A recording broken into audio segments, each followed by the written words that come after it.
Abani Ahmed Kizigo nacheza Migori Star. Haiwezi kusema ni pole kwa sababu mchezo wa mpira ni mchezo wa makosa basi. Kwa hiyo inapotokea mistake lazima kuadhibiwe. Hiyo ipo kwenye mpira. Kiukweli tu hatuwezi kujikosoa sana kwa sababu sisi wenyewe tulikuwa kwenye maandalizi mazuri na wenzetu pia walikuwa kwenye maandalizi mazuri. Ni sehemu ya mchezo kupata matokeo kwao wakiwa ugenini, yaani wakiwa nyumbani na sisi tukiwa nyumbani vile.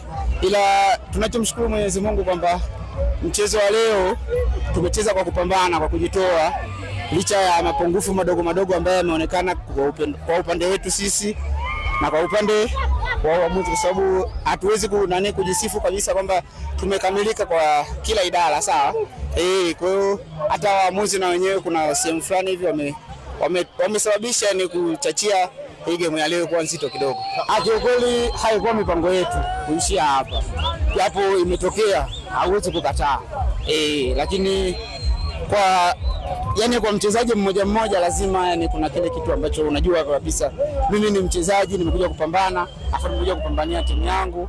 Timu yangu ndio imefikia ukomo wa hapa. Hauwezi kukataa matokeo, si unajua? Kwenye matokeo kila kitu kinawezekana. Kwa kifupi, mashabiki kila mtu anakuwa na tempa yake, sawa? Cha kumwambia kwamba matokeo ambayo tumeenda kuyakuta ugenini ndio haya tuliokuja nayo. Sio kwamba tunaweza tukazidisha au tukapunguza kwenye hili. Ila tu wao wenyewe najua kuna baadhi ambao wamefika kama wajumbe wao watakuwa wameuona mchezo. Sidhani kama kuna makosa mengi ambayo yametugharimu sisi kwamba mpaka ikafikia stage wao wakashindwa kutupokea kama timu yao. Sidhani kama hicho kitu kipo.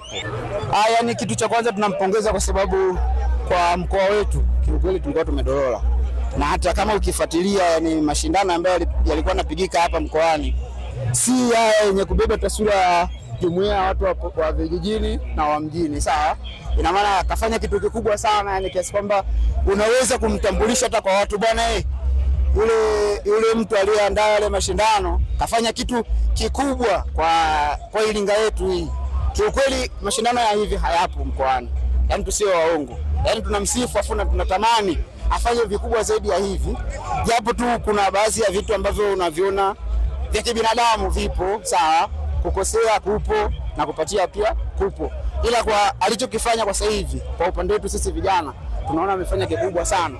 Na tunampongeza sana, natamani kama Mungu amemwezesha pia alete kikubwa zaidi ya hiki, alafu akifanye kile kwa ukubwa zaidi ya huu ambao amefanya safari. Kwa majina naitwa Suleiman Ramadhani Juma. Kwa kweli kwa upande wetu najisikia furaha sana, najisikia faraja sana kuingia hatua inayofuata.